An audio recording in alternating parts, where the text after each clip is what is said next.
Welcome to Edified, a Christian book podcast that equips busy pastors with concise, accessible, and engaging wisdom as they labor in the trenches of ministry.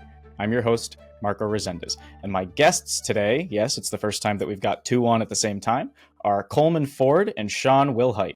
Coleman earned his PhD from Southern Seminary and serves as Assistant Professor of Humanities at Southwestern Baptist Theological Seminary, and Shawn earned his PhD from Durham University and serves as Associate Professor of New Testament at California Baptist University. Together, they've written this beautifully designed book, which is no surprise coming from the Crossway designers, called Ancient Wisdom for the Care of Souls, Learning the Art of Pastoral Ministry from the Church Fathers. Guys, we spoke over the phone last week and totally nerded out about it, and so it just makes me even more excited for this conversation to nerd out some more and hopefully edify and benefit some other people from the nerdiness over church history. So thanks so much for being on today. Thank you, Marco. Yeah, indeed. Thanks, Marco. So just want to get right into it. Why did you write this book? And also, just even before that, you guys are both Baptists, so I don't normally associate Baptists having a real concerted energy into studying the church fathers. So where did that interest come from? Why'd you write this book? Who's it mainly for, other than pastors? Coleman, go for it. You go first, and I'll chime in next. Yeah, so we're Baptists. That's clear, unapologetically. And, part of our conviction, I think, for both of us has been, from seminary forward, we've been formed and trained in different ways to read the text of Scripture, to understand the tradition of faith, and I'm thankful for my training. I'm thankful for my mentors, but even just in my church experience as a whole, there was a considerable lack of attention to church history. And in my tradition that I grew up in, I didn't grow up Baptist. I was sort of loved into the Baptist church as a college student. Church history began in the 19th century with fresh reading of the New Testament, and that's all you need. But if you go to some Baptist churches today or evangelical churches, that's about kind of the same spirit of we just need the Bible. Our pastor, or maybe our founding pastor, is kind of really the anchor here, and we're good to go.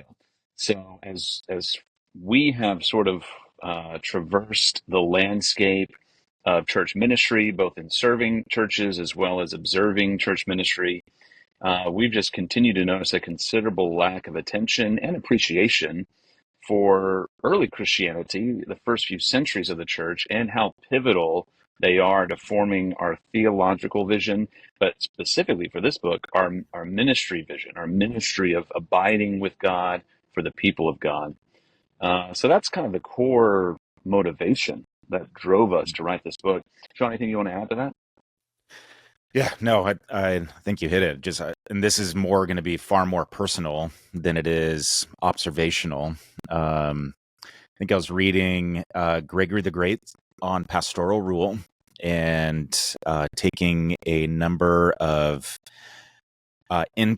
ministry interns through that book, simultaneously reading Eugene Peterson's The Contemplative Pastor, and thinking, there's several things that I know I'm missing just in my own thoughtful reflection, expression of ministry.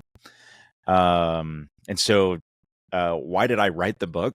Honestly, a big majority of it was a personal exercise of where am I with broader methodological convictions of just the fathers as mentors, realizing that the fathers add great value and theological clarity for us still. Mm-hmm. And then just trying to switch that and say, well, what pastoral clarity could they add for us? Mm-hmm.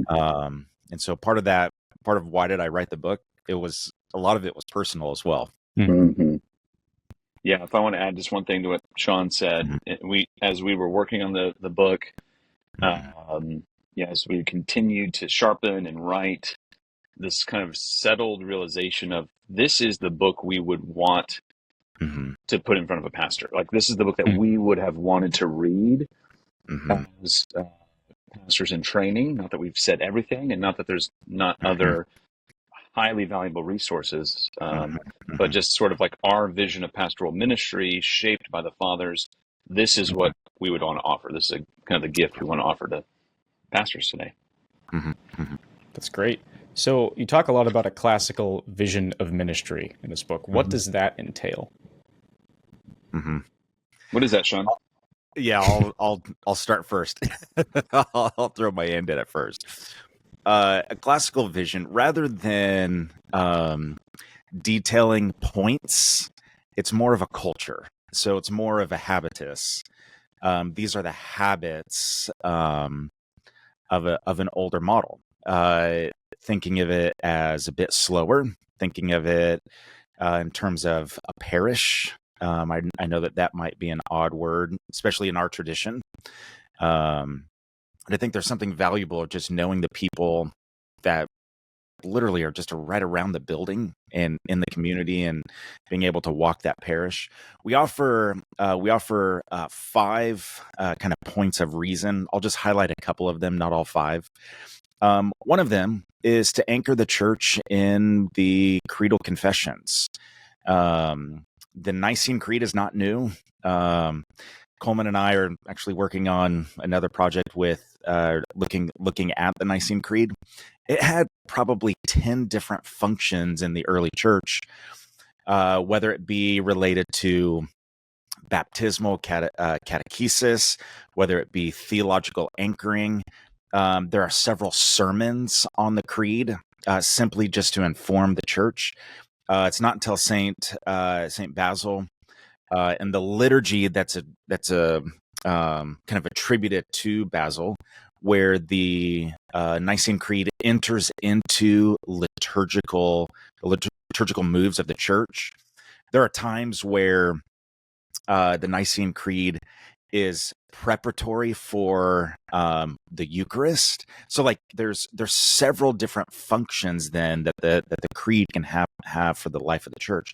So, one of the things we just put forward is not something new, but hopefully something simply just to anchor all of us. The creedal confessions are good for the theological health of the church, and really try to put that forward. The second one, and this is going to come from Gregory the Great. He talks about ministry as the care of souls. Um, one of the features in that, then, he has, I think, 20 to 30 psychological profiles in that book, where he says, are there people who are rich in your church? Here are ways to think about that. Are there people who are poor in your church? Here are spiritual things to think about. Are there people who struggle with pride? Are there people that it goes through like 30 different of those psychological profiles. And the ultimate aim is for him to care for the people that are in that church that he's in. And he talks about ministry as the art of arts. Yeah, it's going to look different contextually, but from person to person. Not that the anchors are removed, but the experiences of day-to-day life with the people in those churches are very different. And it's not a science. Pastoral ministry doesn't feel like a science. And trying to recover a bit, Gregory the Great's idea there, ministry as an art of arts, and it's the care of souls. So those are kind of just two pillars: creedal confessions, ministry as care of souls. Yeah, if I could just add to that, Mhm.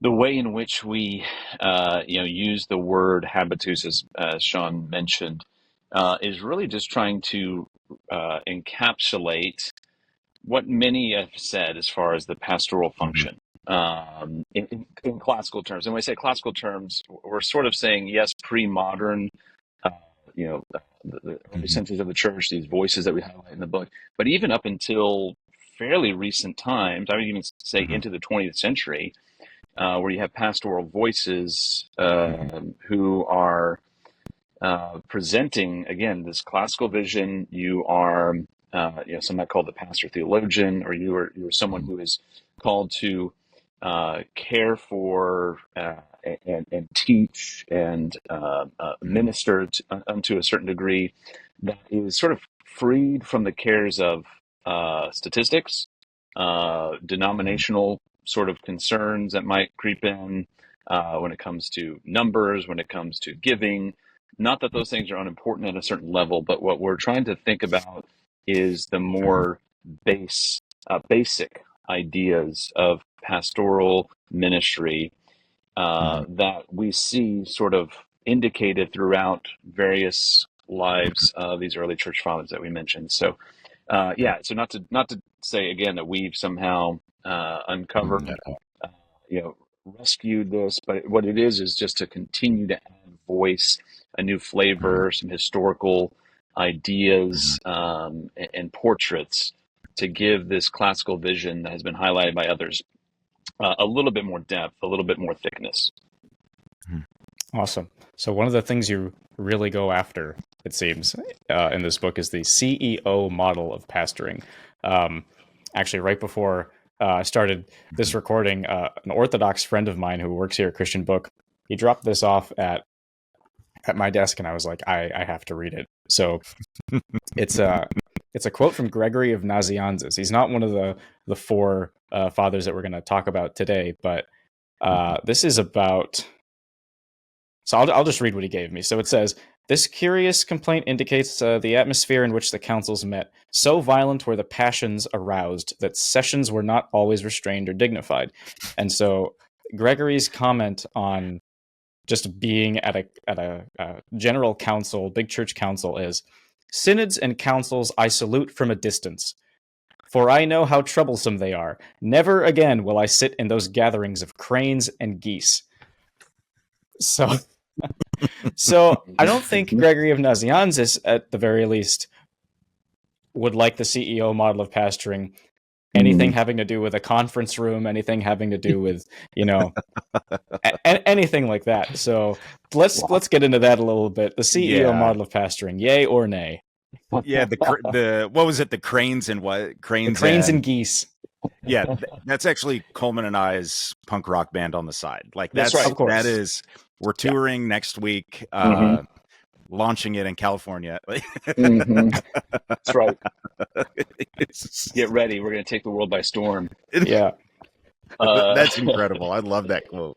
What a great quote. And it does speak to, it speaks to obviously some of the administrative woes that Gregory himself was seeking to avoid most of his pastoral life.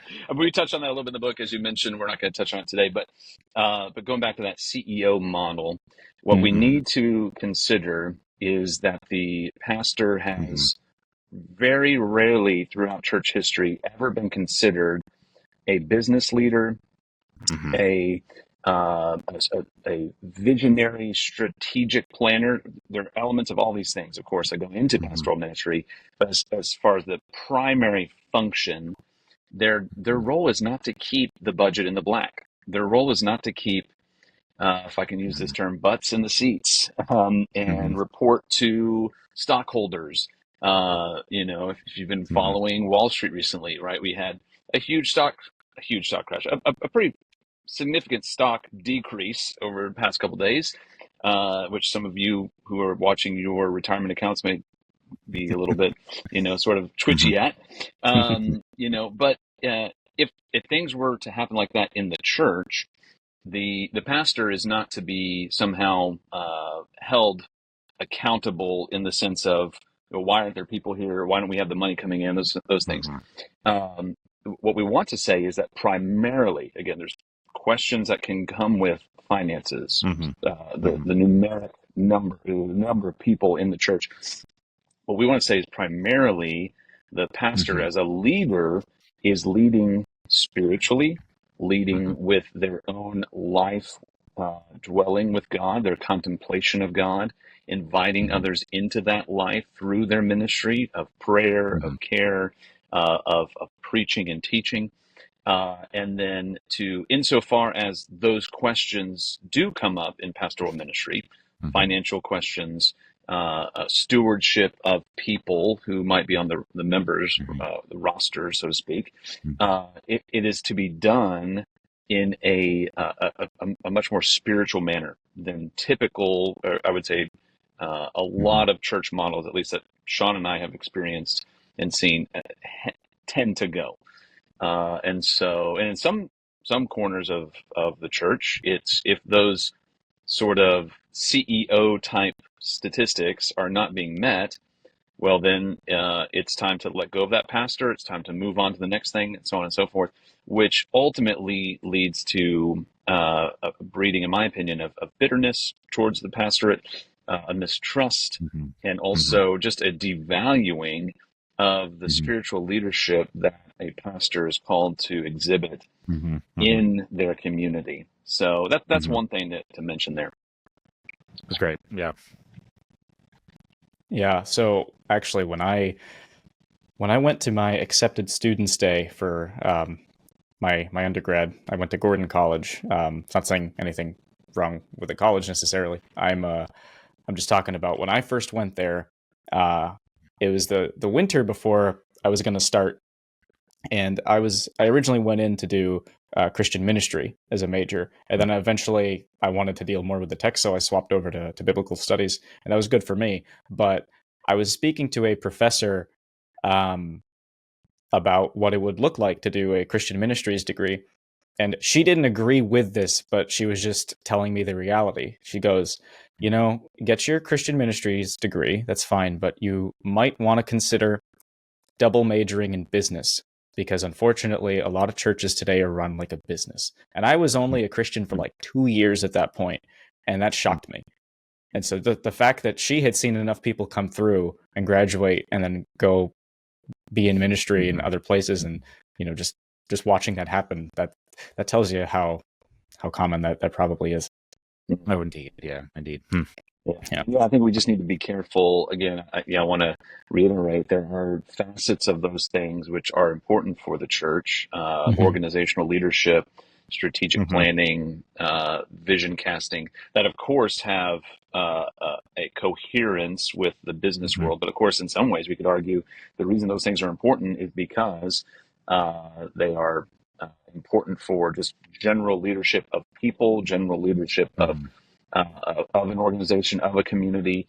But yeah, to your point there, Marco, for someone who is called to the pastorate, that call has been verified by their community. There's the internal call, the external call. We're not going to get into that necessarily, but then to be said, well, now this is what you have to do, and it has almost little or nothing to do with the training of the spiritual leadership of a pastor, the skills needed for teaching the text and ministering to souls. That's just a huge loss. And you're a good example, Marco, of someone who ultimately was not defeated by that, but I'm sure many have been, and there are probably those who sort of let go of a call, perhaps, or at least delayed a call because they thought, oh, well, then I do need to do that. I don't think I can do that. Therefore, I'm going to move on to something else.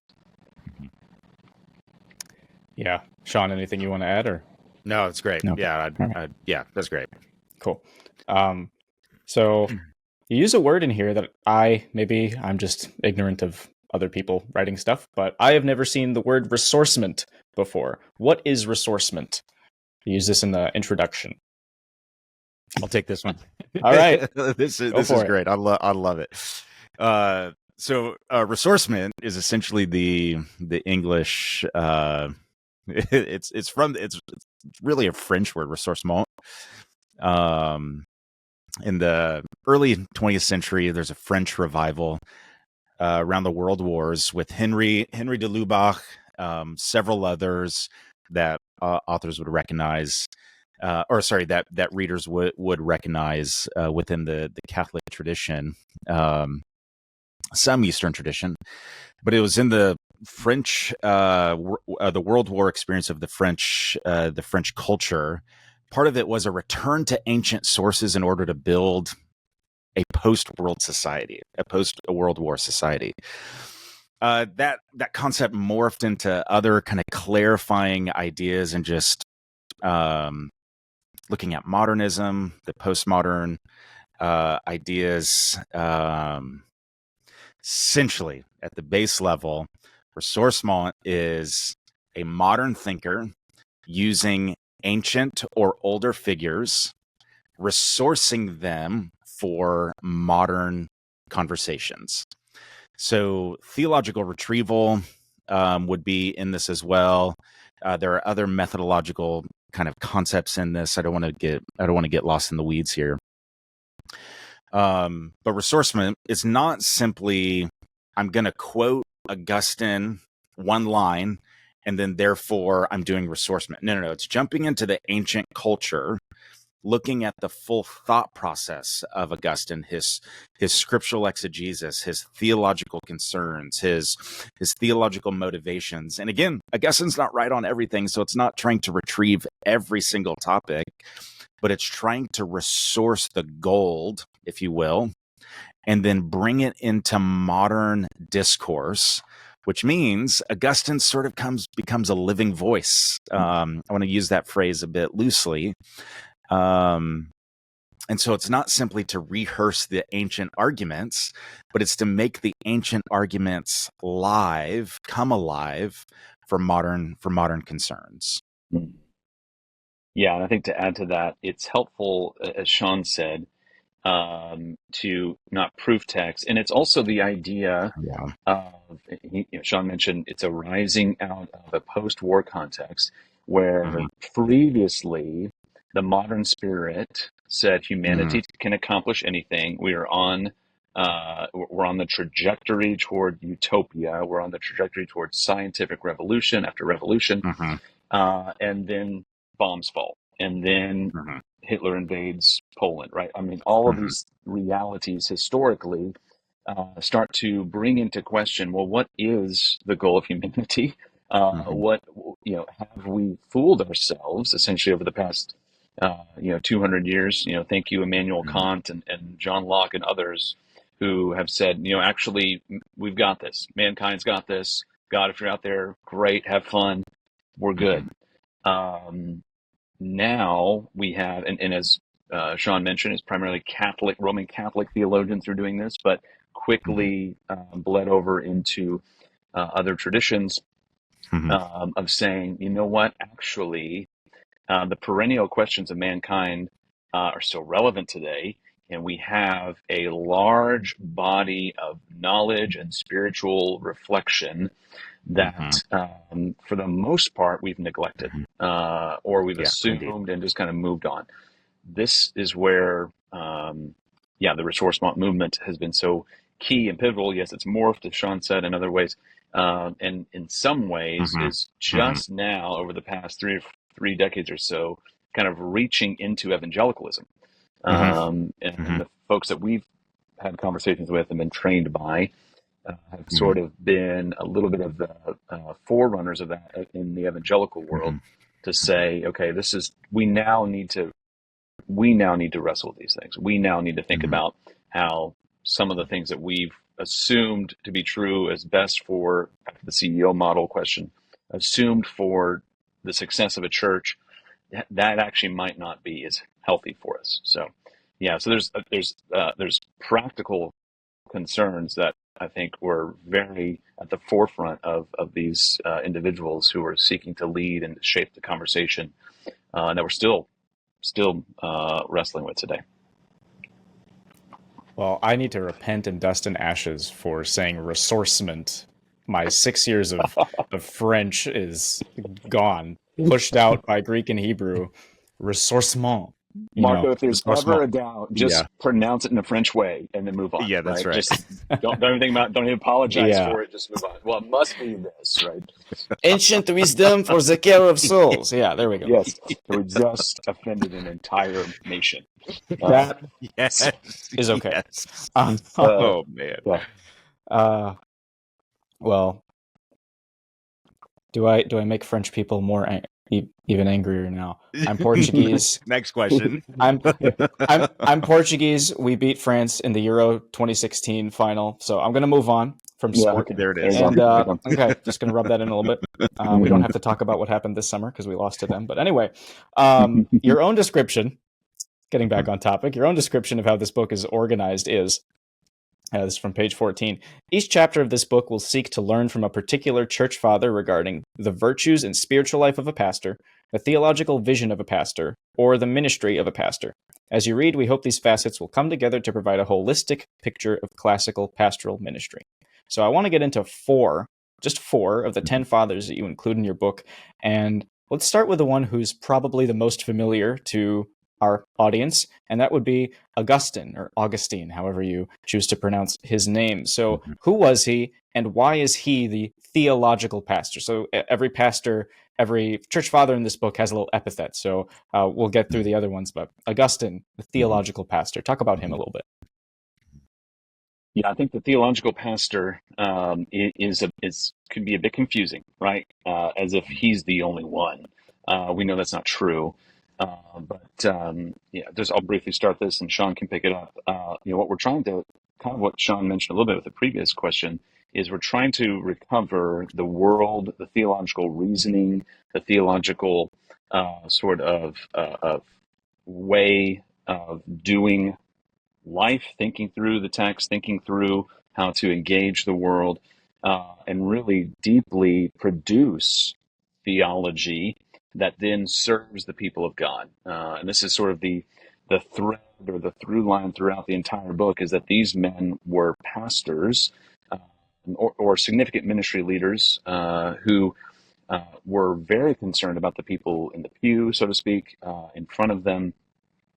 City of God, for instance, with Augustine, is not just a tome of philosophy. It is a tome of Christian discipleship that has lots of philosophical, theological things in it. Similar to a book like Confessions. Confessions is a biography, but it's a spiritual biography seeking to extract from Augustine's life, his own life, his understanding of God's grace at work from birth till that moment. And so, just to start that off, that's a way in which we're trying to help someone understand a guy like Augustine as part of our book overall. Super helpful. Yeah. And it's not even to suggest that Augustine's the only theological voice. Like we can go through some of the Cappadocians, etc. Like there's several that we could consider. At the end of it, we're trying to highlight one pastoral virtue, and then trying to create a culture where it links arm with an older figure. So the chapter really could have been the theological pastor and Gregory of Nazianzen. Like that would have been totally fine. Part of looking at Augustine, we're sort of drawn to several facets of his theology for several reasons. Additionally, there's so much in his work that is both theological and spiritual. It models for us, I think, the sense in which theology and spirituality are not separated. To think deeper about God ought to cause me to feel deeper about God, not to have my heart grow cold because I know more. So Augustine, why is he the theological pastor? Well, there's other theological pastors. That was just one kind of small category to highlight with Augustine, and it was a way for us to introduce readers to several different of these figures. So, like for example, we probably could have had a chapter on Macrina, which to learn from a matristic rather than a patristic in that sense. But yeah, we can kind of unpack that more if we need. Yeah, so you say that Augustine shows us that our theology and ministry can benefit from mentorship. How exactly does he show us that? Yeah, that's a component I think that is often missed in one ancient understanding of ministry. These were not just men who went to Athens Theological Seminary or something like this and then got their degree and went into the pastorate. These were men who were deeply shaped in relationship.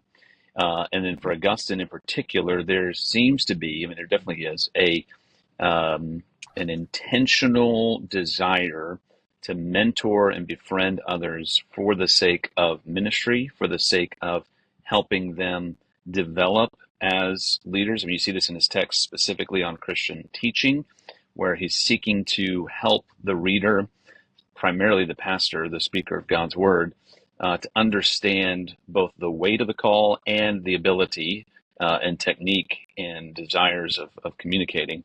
But then in just his own life of writing to and in communication with pastors, he actually he was part of a community throughout his whole life of sort of like-minded, monastic, quasi-monastic individuals that were just a part of his life. I mean, Posidonius, his biographer, who was a part of that and witnessed that, writes about that very affectionately, of saying, essentially Augustine had never had a moment where he didn't want to be around a friend, a colleague, and up until the point of his death, even had people who were surrounding him. And so, so just drawing that out, he's not the only one, as we mentioned, there's others who do this, but he and others have written on this. Ed Smither has written a book on this within the past 10 years or so. I've done my work on Augustine and friendship. So that's an area that we really want to continue to highlight, specifically as it pertains to pastoral ministry, which is a very isolating vocation. It's a very, it's a temptation for pastors. And if not a temptation, it could become a reality just based on their context of being alone and thinking that they're the only ones, that it might feel that way. And in some ways, depending on where you're at, it might be the case. But what we want to say with Augustine and many others, of course, is to help pastors move toward relationship, move toward, and then become someone who could mentor the next generation of pastors, the next generation of ministry leaders. And we know that's happening, of course, across the landscape, but just to put a voice, put a portrait of someone in this book to say, here's a good example of someone who was doing that. Great. So next one of my absolute favorites is Basil of Caesarea. So get into who he was a little bit and why is he the humble pastor? That's right. I'll start us off and then I'll throw it over to you. Coleman. So Basil, mid 4th century. He's known as being a Cappadocian from Cappadocia, which would be modern day Turkey. In the modern day Turkey world, country. Sorry, there are 4 of them, 3 males, and then one female that are often can be known as the Cappadocians. Basil, Caesarea, Gregory of Nyssa, Gregory of Nazianzen, and then Macrina. Why is he the humble pastor? So again, like we could look at other figures on humility. One of the neat things is that Coleman has explored this at greater length and was really the impetus of this chapter. He has a set of homilies on the virtue of humility, and so we were looking at this concept. One of the things that's really interesting is that the modern notion of topical sermons, right? The practice goes back pretty. Back to the ancient church. I think they're valuable. They're valuable for their people. But I think it's going to be helpful to do topical sermons on the right topics. And in this case, Basil's doing it on the virtue of humility. Mm-hmm. Yeah, and I think, again, the reason we call him the humble pastor, right? A little bit of just sort of, we have to unpack that. He's presenting a vision of what it means to pursue humility. And again, as Shawn mentioned, it's a sermon. It's unpacking some texts on the topic of humility for an audience. But especially for a guy like Basil, a lot of them, he was often speaking to monastics, others who would become pastors or pastors in training, and exhorting them to the virtues. In his what's called the ethics or his moral rules, he's just systematically working down what it means. It's for everybody, but for Christian leaders in particular, we want to say what it means to be a Christian, the vision of the Christian life, marked by repentance, marked by submission to God and His Word. Things that, of course, that we recognize, but that virtue of humility is often neglected in our conversation. I did a study a couple of years ago about just trying to unpack this in modern spiritual formation literature. I mean, you would think that's kind of where it would reside, and it does. There's specific books that are written on humility that we cite and recommend. But just as a whole, the virtue of humility is often missing in a lot of spiritual formation sort of paradigms. It's sort of assumed, or it's sort of like a footnote, or just here's a couple words about, oh, this will lead to humility. But for individuals like Basil, Augustine, humility is the chief operating virtue of the Christian life. Nothing happens apart from a pursuit of humility. And so what Basil does is he begins to unpack the culture around him and say, hey, the culture is looking for greatness. We all want greatness, right? He's in a Roman imperial context. Greatness, so to speak, is all around him. Mm-hmm. But what he's saying is to be great is to be low. And then who was the lowest? That was Christ.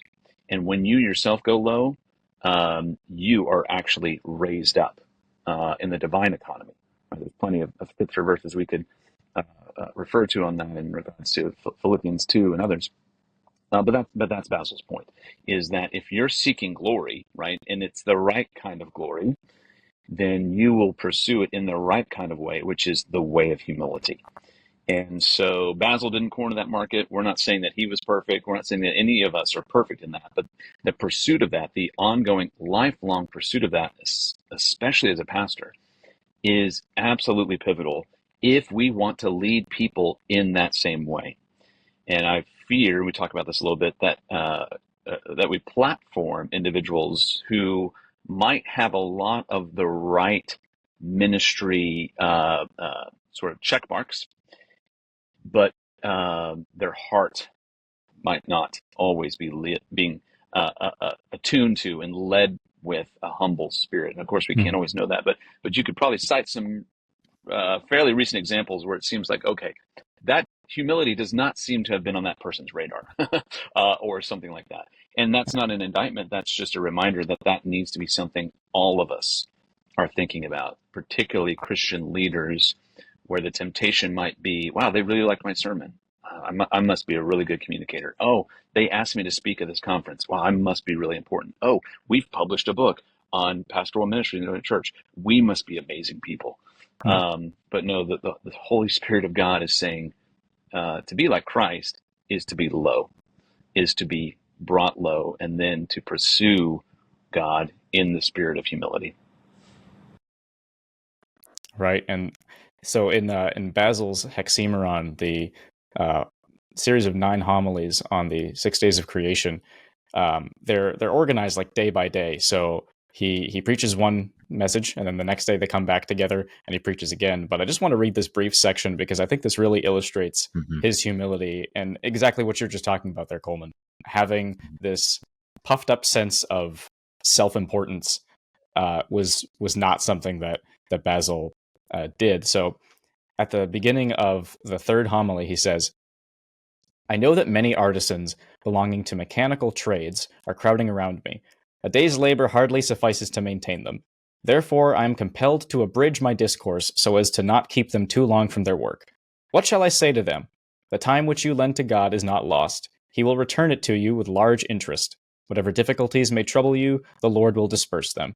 To those who have preferred spiritual welfare, he will give health of body, keenness of mind, success in business, and unbroken prosperity. And even if, in this life, our efforts should not realize our hopes, the teachings of the Holy Spirit are nonetheless a rich treasure for the ages to come. Deliver your heart, then, from the cares of this life, and give close heed to my words. Of what avail will it be to you if you are here in the body, and your heart is anxious about earthly treasure? So, when I was listening to that, I was listening to that on like Audible or Spotify or something while I was on a road trip. And what really struck me about it was in the first 2 homilies, never mind the other 6 or 7 that come after that, I was like, my goodness, he has such a way with words. He's so eloquent, but at the same time, he's talking about these things that are not about, again, puffing himself up. He's talking about God as the creator. He's talking about different heresies that are affecting the church, and he wants to support his people, to help them understand why these are all false and why they're going to hurt their souls. But in the middle of all that, he starts the sermon by saying, I know you got to go back to work. I know that, you're not salaried employees somewhere. You're going to get your paycheck in the mail, however often. If you got a farm, you got to go work your farm. If you're a craftsman, you got to sell your stuff. You got to sell your stuff to feed your family. I realize that, but listen, heed my words, because I'm your pastor. I'm giving you spiritual food. And if you lend this time to God, he will bless you in that way, because you're thinking about the things that are the most important. You could lose all those other things, but you still have this creator who's, he's talking about like the birds and the animals and and plants and all these different things, and how God demonstrates his power and all those things. And he's like, yeah, the one who made that, he's going to take care of you. So listen to what he has to say. And I was like, wow, that is a great example of humility right there on his part. But one striking point that you make in the book is that you say, according to Basil, allowing oneself to be served by another is just as much an act of humility as one performing the action itself. It's kind of like I call it the politeness standoff. When someone's walking across you in the grocery store with their cart, you want to be like, oh no, you go ahead. Oh no, please, you go ahead. I mean, that's how we drive in Massachusetts. My wife is from New Jersey, and it drives her nuts. Nobody makes a decision, just go.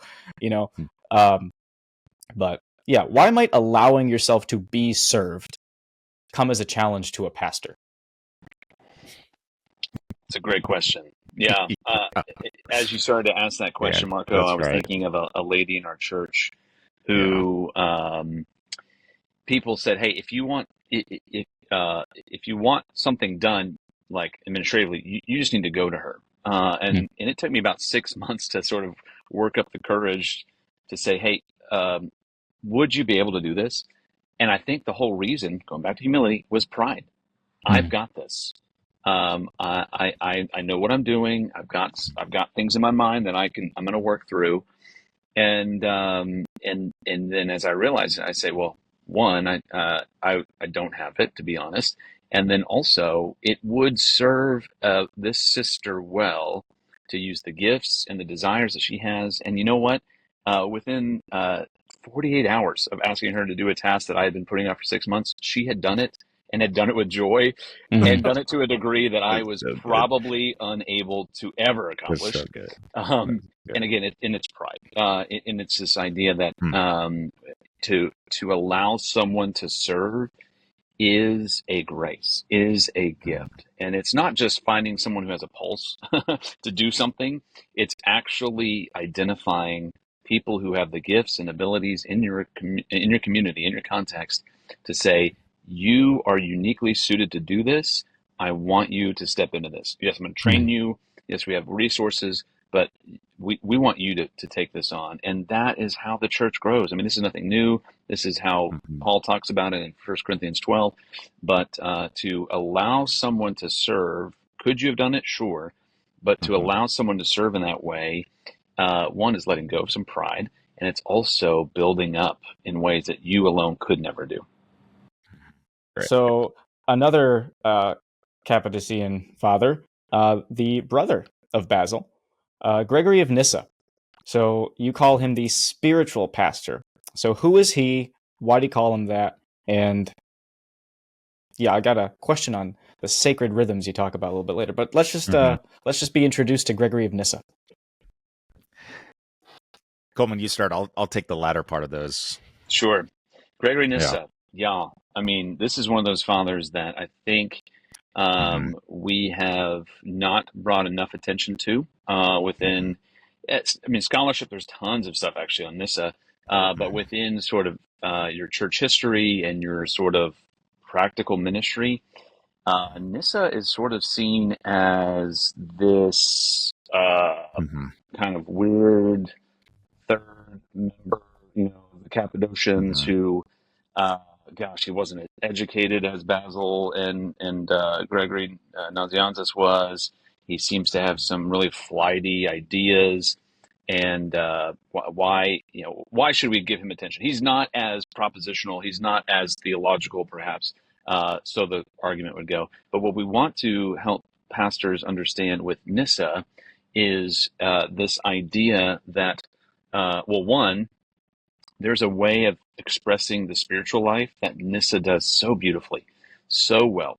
And we have a conversation about that, this idea of contemplation, this idea of seeing God, sort of a renewed vision. His text, Life of Moses, it's not your standard fare on pastoral ministry training syllabi, but it has a lot to offer in regards to helping the Christian and the Christian leader understand what is happening, maybe in an allegorical, spiritual sense, when Moses is ascending the mountain. And we sort of try to unpack that, and of course use that and other things that Nissa says to help us understand the spiritual life, the rhythms, as we mentioned, that are in accordance with healthy pastoral ministry. Hmm.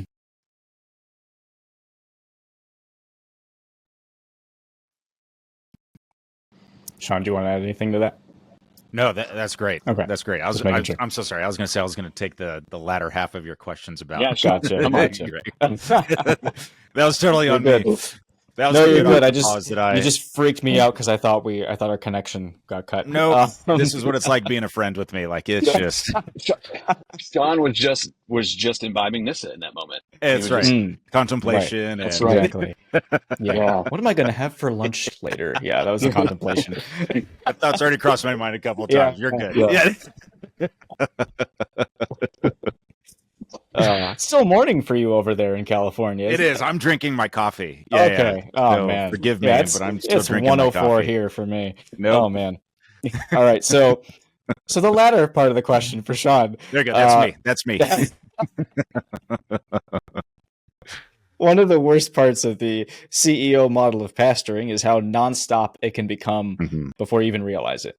So, and it's really easy to ignore. I think it's verse 2 of Psalm 127, where Solomon says, "It is in vain that you rise up early and go late to rest, eating the bread of anxious toil, for he gives to his beloved sleep." So how does Gregory of Nyssa offer wisdom for pastors on what you guys call sacred rhythms that help prevent burnout? Yeah, man, it's not only a good question, but one of the things that revealed itself in the writing of this book was, I'm not going to speak for Coleman. I think I probably can. I think I can say but we're probably just doing too much. We need to learn the art of saying no. We need to learn the art of saying no a lot more. If you think about what is the successful life, I think Gregory of Nyssa would draw us into the successful life is one who is able to contemplate God more fully, not one who has a lengthier CV, has a long list of sermons on that they can pass around.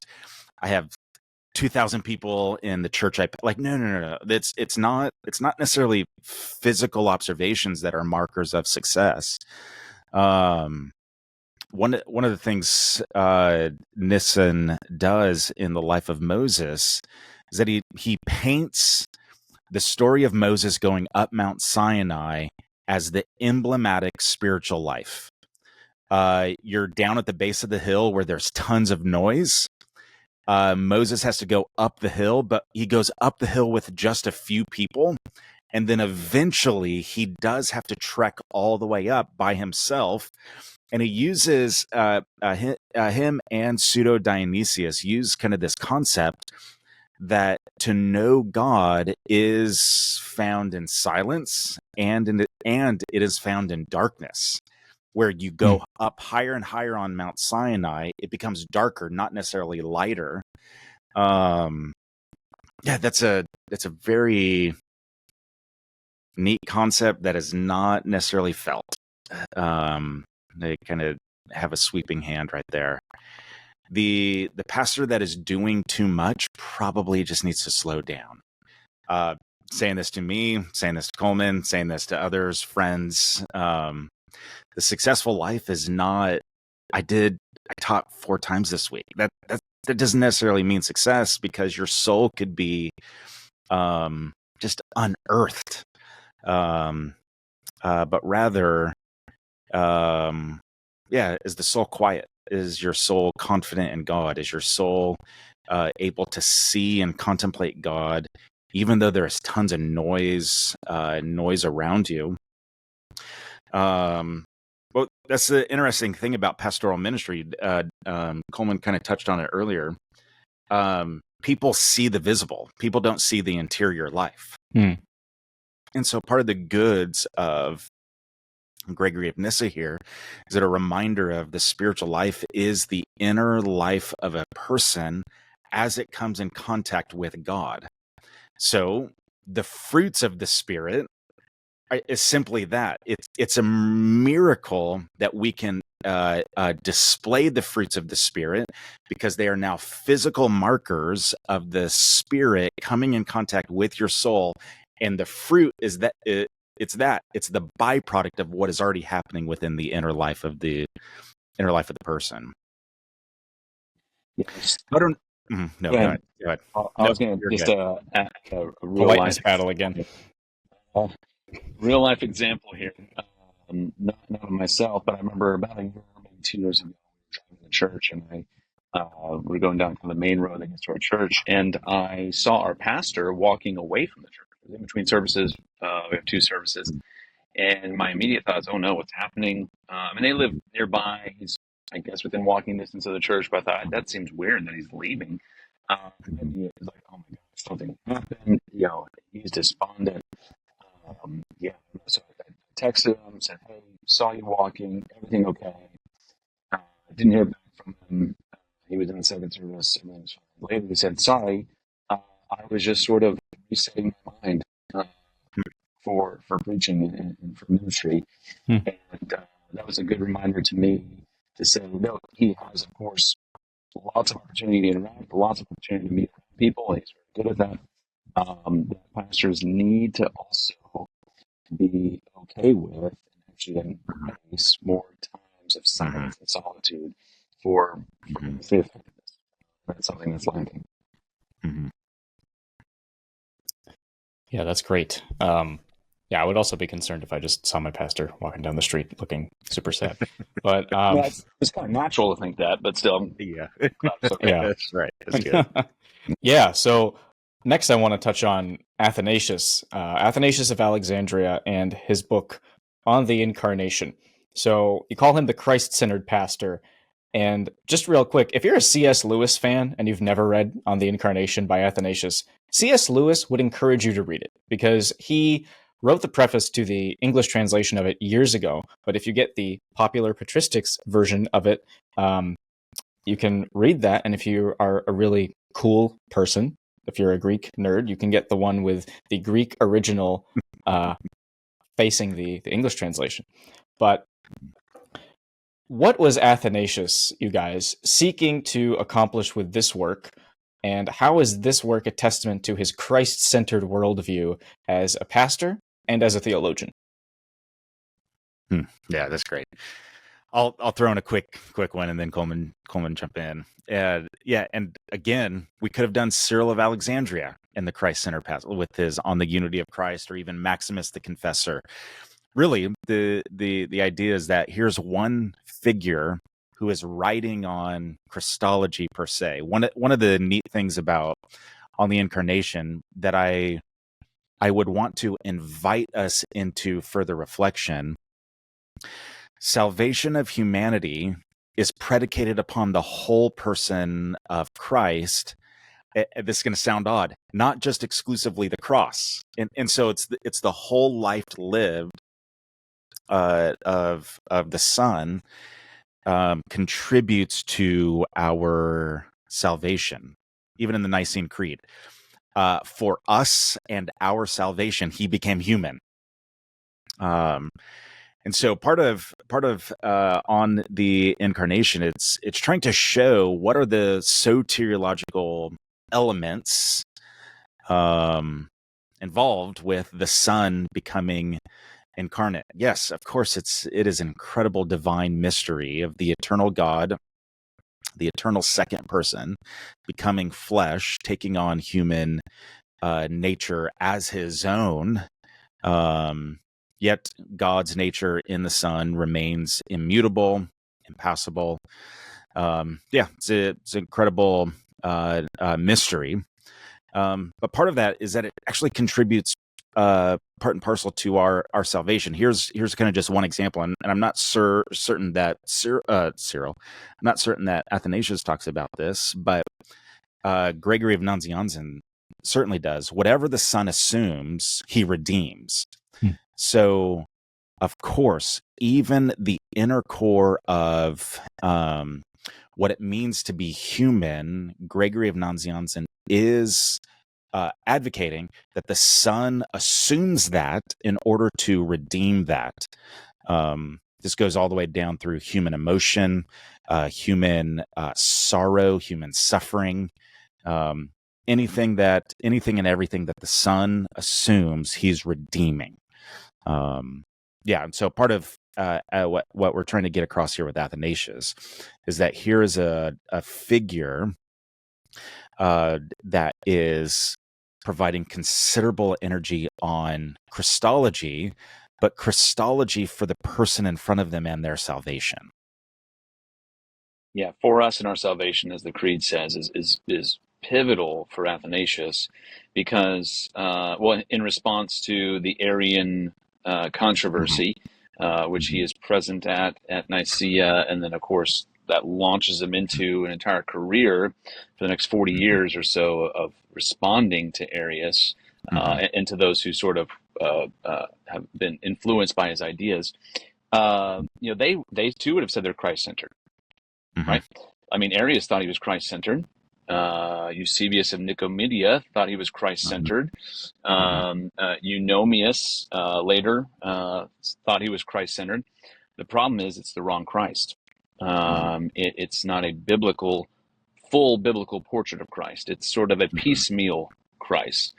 Irenaeus in the 2nd century talks about how the Gnostics put together a portrait of Christ, assuming they've done it, and when you look at it, it's basically a portrait of a fox, and they call that Jesus. Well, Athanasius doesn't use that example, but that's always stuck in my mind to say a lot of people can say that they believe in Jesus. A lot of people can teach and even preach about Jesus, but we need to be careful to understand what is the Jesus that they're talking about. So Athanasius, poignantly in Incarnation, as you mentioned, Marco, and consistently talks about this is the Jesus that we're referring to, the Jesus who lived fully bodily, a Jesus who could not have accomplished the things that Scripture say he accomplished were he not fully divine. And he uses this imagery, again, Shawn and I are writing a book on this, so it's fresh in our minds, but he uses this idea of a trophy, this sort of prize that we think of a trophy in the sense of like, okay, yay, I did well. I got a participation trophy in Little League soccer. Here's your trophy. But for the ancients, the trophy was a piece or a representative of a much larger victory, a victory that had ramifications. And trophies were to show forth, here's what we did. Here's the people we conquered. Here's the spoils of war. And Athanasius poignantly says, actually, it's his death and resurrection that's a trophy, to show forth that he himself has defeated death. Right? And Paul talks about this, citing the Old Testament in 1 Corinthians 15. Death, where's your sting? Death, where's your victory? And Jesus, through the cross and his resurrection, his very person, is the trophy of our salvation. When we think about, am I saved? You look to Jesus. You think about, does God love me? You look to Jesus. You think about, am I going to get through this trial and this season of suffering? You look to Jesus, who is the trophy of our salvation. And there's more to say there, but just to reiterate that Christ-centeredness, that's what we're sort of trying to express and get at with Athanasius, and particularly in the Incarnation, but in a lot of his other writings, he's continually emphasizing that point to a degree that we think is absolutely vital even today. Great. Yeah. So just talking about that Irenaeus quote with the painting, Athanasius has his own analogy that he makes about Jesus's incarnation with a painting. I'll just read it here real quick. He says, "For as when a figure painted on wood has been soiled by dirt from outside, it's necessary for him whose figure it is to come again, so that the image can be renewed on the same material, because of his portrait, even on the material on which it is painted, is not cast aside, but the portrait is reinscribed on it. In the same way, the all-holy Son of the Father, being the image of the Father, came to our place to renew the human being made according to himself, and to find him as one lost through the forgiveness of sins." That's great. So, yeah, Yeah, just and it reiterates, not to belabor the point, but it reiterates the whole life lived of the Son is meant to help restore the image of God in humanity. Mm-hmm. And so it's part of that restoration. Yeah, that's great. I appreciate you sharing that quote. Yeah, so just one final question here. Let's just keep it to one. What's the one most important thing that you want pastors to take from this book when they read it cover to cover, or if they just read one, oh, I'm thinking of Athanasius today, or I'm thinking of Chrysostom today, whoever. What do you really want them to take from this book, if nothing else? Yeah. You can each give your own reason, or you can agree hard. on one. Just to boil it down to one, that's really hard. Thanks a lot, Marco. Appreciate you're that. welcome. Yeah. You're welcome. Got to make you think a little bit. Man. Well, Shawn, you might have something similar, but I really think, kind of back to what we said at the beginning, what we want readers of this book, who the audience is primarily pastors, ministry leaders, is to walk away with, is to say, you have mentors that can guide you, that, of course, hopefully living, but also in the sort of grand vision of the church. You have mentors who are walking alongside you, and here's their writings. Here are the things that they've given us. Here's the examples that they've shown forth through us.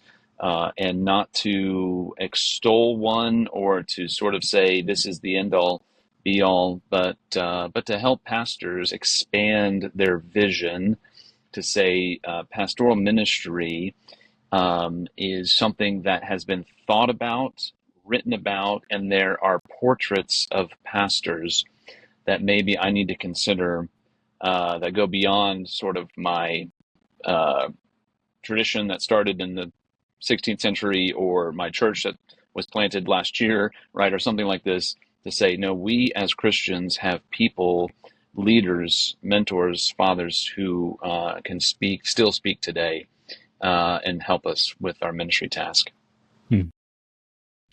Yeah, Shawn. Yeah, that's great. Yeah, only to offer something different, because I agree with everything in that. It's one of the reasons why we wrote the book.